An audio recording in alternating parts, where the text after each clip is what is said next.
வணக்கம், நான் உங்கள் Shabdina. Welcome back to Shabdina's kitchen. இன்றைக்கி நம்ம கிச்சனில் ஒரு அருமையான ரெசிபி பார்க்க போகிறோம். அந்த ரெசிபி என்ன? பருப்பு பொடி. பருப்பு பொடி நிறைய பேர் வீட்டில் பண்ணியிருப்பீங்க. பருப்பு, கடலைப்பருப்பு, பாசிப்பருப்பு வச்சு பண்ணியிருப்பீங்க. இந்த மாதிரி பருப்பு நம்ம வீட்டில் பண்ணலாம். ஆனால் இருந்தாலும் இன்றைக்கி ஒரு முக்கியமான விஷயம், கொள்ளு வச்சு நம்ம பண்ண போகிறோம். கொள்ளு சொல்லும்போது நமக்கு இயற்கை தானியத்தில் ஆண்டவன் கொடுத்த பெரிய கொடை இந்த கொள்ளு. ஓகே. அது சும்மா ஒரு சொல் பேச்சுக்கு சொல்கிறாங்க, குதிரைக்கு கொள்ளு அப்படின்னு. ஆனால் அது கிடையாது. மனுஷாளுக்கு, அந்த குழந்தைங்களுக்கும், நம்ம இதுக்கும், நம்ம ஜனங்களுக்கு அந்த கொள்ளு ஒரு பெரிய வரப்பிரசாதம். இந்த கொள்ளு எதுக்காக இந்த ரெசிபியில் யூஸ் பண்ணுறோம்? மருத்துவ குணங்கள் என்னென்ன இருக்குது? சளி பிடிக்காது. ஓகே. இதயத்துக்கு முதல்ல நல்லது. சரி. இந்த கொள்ளில் அவ்வளோ சத்து இருக்குது. இரும்பு சத்துன்னு தேடி போய் எல்லோரும் கேப்சலாம் சாப்பிட்றோம். ஓகே. அதை விட்டுட்டு நம்ம கொள்ளை எப்படி யூஸ் பண்ணலான்னு பார்க்கலாம். ஓகே. அந்த காலத்தில் இந்த கொள்ளை இப்படி பண்ண மாட்டாங்கிறதுக்காக தான் கோயிலெல்லாம் கொள்ளு கஞ்சி, ஆடிக்கூழு இதிலெல்லாம் கலந்து ஜனங்களுக்கு கொடுத்தாங்க. இந்த பருப்பு பொடி எப்படி பண்ண போகிறோம், அதில் என்ன மாதிரி காரம் யூஸ் பண்ணுறோம், அதாவது ஸ்பைசஸ் என்ன மாதிரிலாம் யூஸ் பண்ணுறோம் சொல்லி கேட்டு தெரிஞ்சுக்க போகிறோம். கொள்ளு கூடுதலாகவும் பருப்பு கம்மியாகவும் போட்டு அந்த காலத்தில் பண்ணுவோம். ஓகே. அதில் சுக்கு சேர்றது, மெயினாக சுக்கு. ஓ, அப்படியா? சுக்கு போட்டு தான் அந்த காலத்தில் பண்ணுவோம். அது அப்போ இருந்தவா எல்லாருக்குமே தெரியும். இப்போ இருக்கிறவளுக்கு தெரியுமோ தெரியாதோ. சுக்கு, அதில் கொஞ்சோண்டு மிளகு, பெருங்காயம், உப்பு இதான் சேரும். வரமிளகாவுக்கு அதிக முக்கியத்துவம் கிடையாது. ஒரு 2 மிளகா காரத்துக்கு தேவைன்னா அதை அரைக்கும் போது நாங்கள் போடுவோம். சரி, ஓகே. மற்றபடி கொள்ளு பருப்பு தான் இதில். நீங்கள் இந்த மாதிரி பொடி நீங்கள் பண்ணிட்டீங்கன்னா கொஞ்சம் நல்லெண்ணெய், நெய் ஊற்றி நீங்கள் மிக்ஸ் பண்ணி அப்பப்போ நீங்கள் சாப்பிட்ற நினைக்கிற டைமில் பண்ணலாம். இதுக்கு தயிர் பச்சடி வச்சுக்கலாம். வெள்ளரிக்காய் தயிர் பச்சடி, அது மாதிரி எந்த வெங்காய தயிர் பச்சடி, அது மாதிரி தயிர் பச்சடி எது வேணாலும் ஓகே வச்சுக்கலாம். சூப்பர். கையில் என்னதான் இருக்கு தெரியல, அந்த அளவுக்கு அருமையாக இருக்கு. என்னதான்.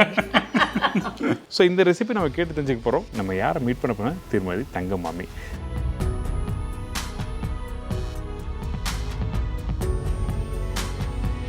வணக்கம்.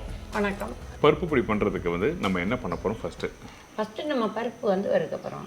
அடுத்தது கொள்ளு ஒன்றுனா போட்டு எல்லாத்தையும் நம்ம வறுத்து எடுக்கணும். ஓகே. இந்த பருப்பு எல்லாத்தையும் தனித்தனியாக வறுக்கிறதுக்கு என்ன காரணம்? துவரம் பருப்பு வருக நேரம் ஆகும். கொள்ளு வருகிறதுக்கு கொஞ்சம் சீக்கிரம் வந்துடும். ஆமாம். அப்போ கலர் மாறும். ஒன்று வருகும், ஒன்று வருகாமல் பச்சையாக இருக்கும். வருகாமல் இருந்ததுன்னா உங்களுக்கு பச்சையாக நம்ம அரைப்படாது, நல்லாவும் இருக்காது. ஆமாம். அந்த வாசனை வேறு மாதிரி இருக்கும். அதனால தான் தனித்தனியாக வறுக்கணும்னு சொல்கிறாங்க. நீங்களும் வீட்டில் பண்ணுங்கள். இப்போ ஃபஸ்ட்டு நம்ம வறுக்கிறதுக்கு முன்னாடி இந்த ரெசிபிக்கு தேவையான பொருட்கள் பார்த்தலாமா? தேவையான பொருட்கள் சொல்கிறேன். 1 பங்கு துவரம் பருப்பு, 3 பங்கு கொள்ளு. துவரம் பருப்பு 1/4 கிலோ, கொள்ளு 3/4 கிலோ, சுக்கு 1 துண்டு, வரமிளகாய் 6, மிளகு 2 டீஸ்பூனு, ஜீரகம் 1 டீஸ்பூனு, உப்பு தேவையான அளவு போடலாம், கருவேப்பிலை கொஞ்சம் போடலாம் வறுக்க, பெருங்காயம் தூள். அந்த தூள் நம்ம பொடி அரைச்சி வந்த பிற்பாடு நம்ம கலந்துக்கலாம். கொள்ளு 3 பங்கு நம்ம ஏன் போடுறோம் அப்படின்னா, இப்போ கொள்ளு வெயிட் லாஸ் இப்போ படித்தவா சொல்கிறேன். அந்த காலத்திலேயே இந்த கொள்ளு நம்ம தின உபயோகத்துக்காக வேண்டியே இதை நம்ம பண்ணுறோம். ஓகே. சளி பிடிக்காமல் இருக்கும். குழந்தைகளுக்கு கொடுக்கலாம், வயசானவங்களுக்கு கொடுக்கலாம், வியாதி உடம்பு முடியாதவர்களுக்கு கொடுக்கலாம். கொள்ளு எல்லாத்துக்குமே நமக்கு உடம்புக்கு நல்லது. ஓகே. அதனால கொள்ளு கூடுதலாகவும் துவரம் பருப்பு கம்மியாகவும் போடுறோம். 2வது துவரம் பருப்பு நம்ம அதிகம் போடாமல் கொஞ்சமாக போட்டோம் அப்படின்னாக்க வாயு தொல்லை நமக்கு இருக்காது. ஓகே. அதில் போடுற சுக்கு நமக்கு அந்த வாயு தொல்லை எடுக்கும். மிளகு அதே மாதிரி போடுறோம். எல்லாமே இதில் இருக்கிற பொருள் எல்லாமே நம்மளுடைய உடம்புக்கு ஜீரணத்துக்கு உண்டானது தான் போடுறோம். நல்ல விஷயம். மிளகா அதிகம் போடுறது இல்லை, ஏன்னா காரம் அதிகமாக இருக்கும் குழந்தைங்க சாப்பிடும்போது. ஓகே. அதனால மிளகா ஒரு 3-4 தேவையான அளவு நம்ம போட்டுக்கலாம். அதாவது அந்த காரத்தன்மை இருக்காது. மிளகுடைய வாசனை தான் நமக்கு வேணும். அந்த காலத்தில் மழை காலத்தில் இதை மெயினாக வச்சுருக்கலாம். ஓகே. ராத்திரி சாப்பிடும்போது நிச்சயமாக இதை கொடுப்பாங்க. இப்போ சாம்பார் ரசம் வெரைட்டிக்காக பருப்பு பொடின்னு போடுறோம். அப்போ இதில் கடலைப்பருப்போ உளுந்தம்பருப்போ மற்ற எந்த பொருளுமே அப்போ சேர்த்தது கிடையாது. மழை காலத்தில் பர்டிகுலராக இந்த கொள்ளு யூஸ் பண்ணணும்னு சொல்லி சொல்கிறீங்க. என்ன காரணம்? காரணம்னா கொள்ளு உடனே கஞ்சிங்கிறது யாராலையும் உடைச்சி பண்ண முடியாது. இதில் இருந்ததுன்னா நம்ம டக்குன்னு அதை போட்டு கொடுக்கலாம். சாதத்தை போட்டு ஒரு நெய்யோ எண்ணெய் விட்டு ஒரு உருண்டை குழந்தைங்களுக்கு கொடுத்தா அது போதும். ஓகே. அப்படிதான் அப்பெல்லாம் கொடுத்துருக்கலாம். அப்படிதான். இப்போ ஒர்க் ஆரம்பிச்சலாமா? இப்போ எப்படி நம்ம அளந்து போட போகிறோமா? எப்படி அளந்து தான் போடுறோம். சரி, ஓகே.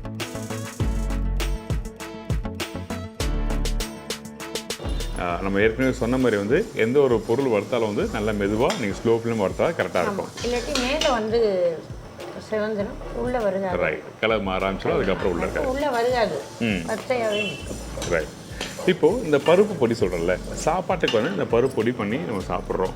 இந்த பருப்பு பொடி இல்லாமல் வந்து சாப்பாட்டுக்கு இன்னும் வேறு மாதிரிலாம் பொடி பண்ணால் எப்படி இருக்கும்? எல்லா பொடியுமே பண்ணிக்கலாம். ஓகே. கருவேப்பிலை பொடி பண்ணிக்கலாம், எள்ளு பொடி பண்ணிக்கலாம், உளுந்தம்பருப்பு, கடலைப்பருப்பு இதெல்லாம் போட்டு ஒரு பொடி பண்ணிக்கலாம், தேங்காய் வறுத்து தேங்காய் பொடின்னு ஒன்று பண்ணிக்கலாம். அந்த தேங்காய் இந்த காஞ்ச மிளகா போட்டு பண்ணுவாங்க.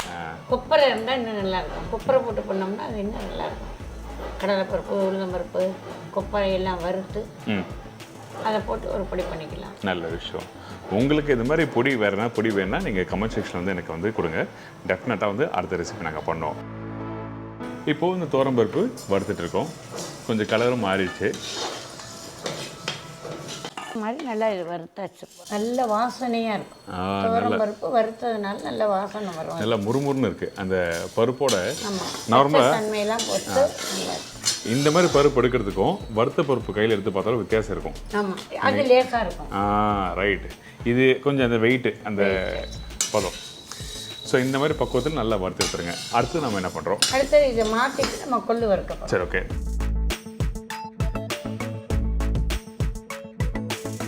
இந்த துவரம்பருப்பு பாருங்களேன், எல்லாமே ஒரே ஈவனாக கலர் இருக்குது.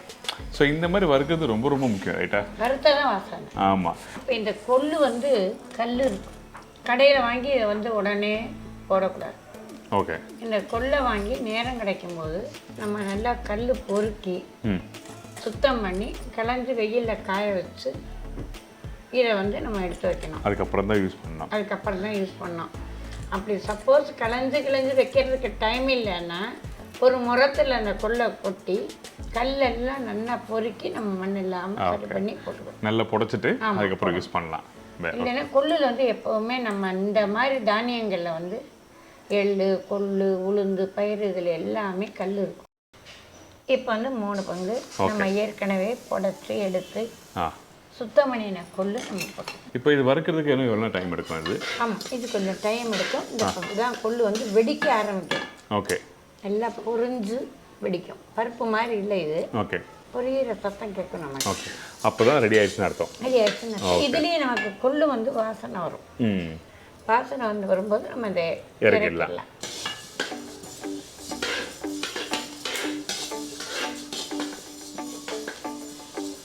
ஓரளவுக்கு நல்லா வறுத்துருக்கோம் நினைக்கிறேன்.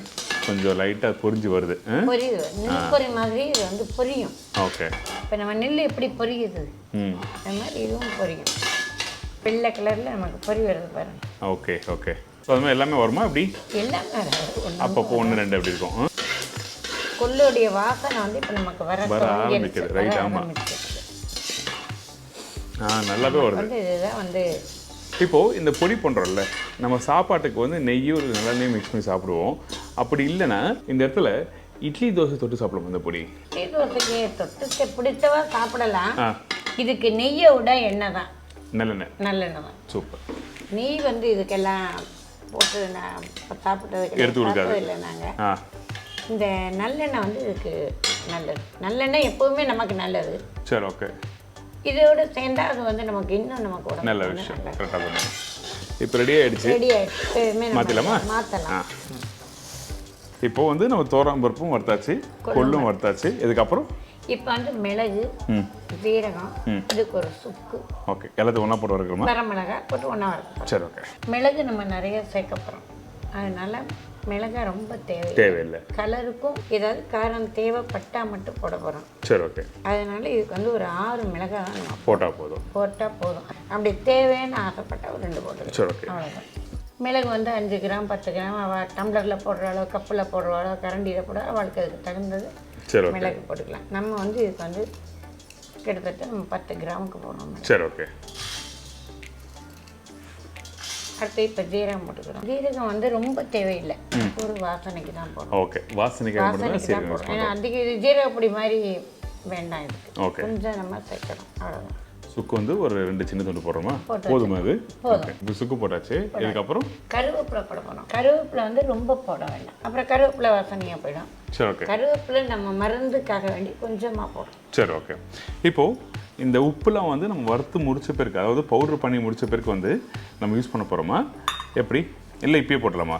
எடுத்து இதுலேயும் போடலாம். இதை எடுத்துட்டு போட்டு உப்பை வறுத்து போடலாம். ஓகே சரி ஓகே. இப்போ அந்த மிளகு, சீரகம், காஞ்ச மிளகாய், கருவேப்பிலை, சுக்கு எல்லாமே போட்டிருக்கோம். வறுத்த பிறகு ரெடி பண்ணி வச்சிருக்கிறதுல போட்டுறோம். ரொம்ப சிம்பிளாக தான் இருக்குது. இப்போ இந்த கருவேப்பிலை வந்து ஈரம் கிடையாது, அதனால் எந்த ஈரப்பசையும் இல்லை, நல்லா நமக்கு உப்பு வந்து நம்ம வறுத்து போட போகிறோம். ஏன்னா இப்போ பனிக்காலம், மழை காலத்தில் உப்பு தண்ணி விட்டா மாதிரி இருக்கும். ஓகே. அது வந்து மறுபடியும் இதில் சேரும்போது இது கெட்டு போகிறதுக்கு பொருள் கெட்டு போயிடும். ஸோ அதனால் நம்ம நல்லா அந்த சட்டியில் வறுத்துட்டோம்னா உப்பு நல்லா காஞ்சி போயிடும். Okay okay. இது பற்ற வைக்கணுங்கிறது கூட இல்லை, இந்த சட்டி சூட்டில் கூட நம்ம இதை வறுத்துக்கலாம். கொஞ்சம் எக்ஸ்ட்ரா வறுத்துக்கலாம். இது சூட்டுக்கே சரியாயிடும். சரி ஓகே. இப்போ நான் இவ்வளோ உப்பு போட்டிருக்கேன், 2 பிடிச்சப்படி தேவைன்னா மறுபடியும். சரி ஓகே. நீங்கள் பார்த்துட்டு அரைச்சிட்டு வந்து நம்ம வாயில் போட்டு பார்த்துட்டு ஓகே உப்பும் பெருங்காயமும் போட்டுக்கலாம். உப்பும் பெருங்காயம் போடலாம்.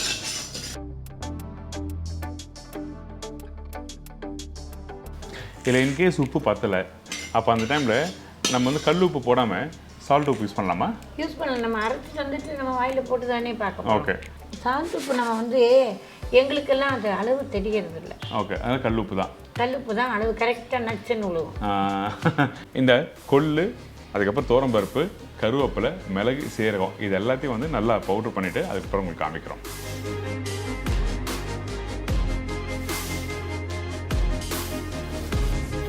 இது இப்போ எப்படி அரைச்சிருக்கோம்னா ரொம்ப நைஸாகவும் இல்லாமல் கொஞ்சோண்டு குறகுறப்பா. அதாவது எத்தனை % சொல்லலாம்? ஒரு 80% சொல்லலாம். 80. ஆமாம். 80. ஏன் ரொம்ப நைஸாக கூடாது அப்படின்னா பொறையரிக்கும். ஓகே. ரொம்ப நைஸாக இல்லை, சாப்பிட முடியாது சில பேருக்கு. இது கொஞ்சம் இதாக இருந்து நமக்கு சாப்பிட்றது நல்லா இருக்கும். இப்போ இதை நம்ம அரைச்சி வந்துட்டோம். இதுக்கப்புறம் நம்ம என்ன பண்ணுறோம்? இப்போ இதுக்கு வந்து பெருங்காய பொடியும் தேவைப்பட்ட உப்பும் நம்ம அதை வந்து கலக்கப்படும். ஓகே. கொஞ்சமாக தேவையான போடலாம். பெருங்காயம் போட்டால் ஒன்றும் இல்லையே, நல்லது தானே. ஓகே. இப்போ இந்த பெருங்காயத்தூள் போட்டிருக்கோம், நல்லா மிக்ஸ் ஆகிருக்கு. அது மட்டும் இல்லை, அந்த சுக்கோட வாசனை நல்லாவே இருக்குது.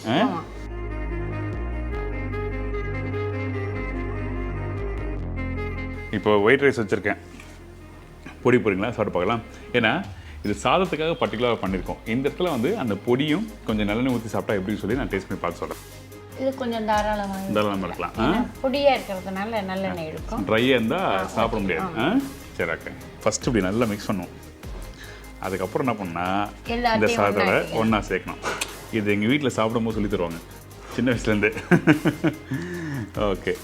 இதுக்கு வந்து தயிர் பச்சடி வச்சுக்கலாம், வெள்ளரிக்காய் தயிர் பச்சடி, அது மாதிரி எந்த வெங்காய தயிர் பச்சடி, அது மாதிரி தயிர் பச்சடி எது வேணாலும் ஓகே வச்சுக்கலாம். சூப்பர். கையில் என்னதான் இருக்குன்னு தெரியல, அந்த அளவுக்கு அருமையாக இருக்கு. Super super, very good. நீங்கள் சாப்பிட்டு முடிச்ச பிறகு ஏதோ காரத்துக்கு ஏதோ மிக்ஸ் பண்ணியிருப்பாங்கன்னு நினைப்பீங்க, ஆனால் காரம் தெரியாது. அந்த சுக்கோட ஃப்ளேவர் இருக்குது. இந்த காரம் வந்து உங்களுக்கு வயிற்றுக்கு ஒன்றும் பண்ணாது. ரைட். சூப்பராக இருக்குது, சூப்பராக அருமையாக இருக்குது. அப்பளம் வச்சுக்கோங்க. அதாங்க, அப்பளம் எல்லாமே வச்சு கொடுத்துருக்காங்க. அப்பளம், வத்தல், எது வேணாலும் இதுக்கு வச்சுக்கலாம். தயிர் பச்சடி அருமையான ரெசிபி. அதே மாதிரி நல்லெண்ணெய் வந்து தாராளமாக ஊற்றி சாப்பிட்டு பாருங்கள், அது வேறு மாதிரி. சில பேர் பேச்சுக்காக என்ன பண்ணுவோன்னா, அந்த பொடி போட்ட பிறகு நல்லெண்ணெய் சும்மா லைட்டாக போட்டு மிக்ஸ் பண்ணுவாங்க. அப்படி சாப்பிடும்போது அதிகமாக சாப்பிட முடியாது, அடைக்க ஆரம்பிச்சிடும். அடைக்கும், பொறையரிக்கும். ரைட், பொறையரிக்கும். என்ன பொடின்னா எண்ணெய் போட்டு நம்ம சரியாக பரட்டினோம்னா நல்லா இருக்கும். Super super. அப்படியே ஒரு 2 எடுத்து குழந்தைங்களுக்கு உருட்டி கொடுக்கலாம். குழந்தைங்க ஈஸியாக சாப்பிடும். பர்டிகுலராக பார்த்தீங்கன்னா நம்ம வீட்டில் குழந்தைங்க காரம் அதிகமாக தான் சாப்பிட மாட்டாங்க. அந்த டைமில் இந்த மாதிரி ரெசிபி கொடுங்க, ரொம்ப நல்ல உடம்புக்கு. சூப்பர். இப்போ உங்களுக்கு காண்டாக்ட் பண்ணுறது, என்னோட நம்பர் வந்து பெரியாண்டவர் கேட்டரிங் சர்வீஸு. என் பேர் தங்கம் வைத்தீஸ்வரன். நாங்கள் திருச்சியில் ரயிலூருக்கு முன்னாடி சோமாரசம்பேட்டில் இருக்கோம். இது இல்லாமல் கல்யாணங்கள், ஆர்டர்கள், பலகாரங்கள் எல்லாமே நாங்கள் பண்ணுறோம். உங்களுக்கு எது தேவைனாலும் எங்களை நீங்கள் வந்து காண்டாக்ட் பண்ணலாம். எந்த சந்தேகனாலும் எப்போ வேணாலும் கேட்கலாம். நீங்கள் என்னோடய நம்பர் வந்து 9442303742. ரொம்ப ரொம்ப நன்றி. இதே மாதிரி இன்னொரு நாள் இன்னொரு ஊரில் ஒரு புது ரெசிபி சந்திக்கிறேன். நன்றி, வணக்கம். See you, bye bye, take care.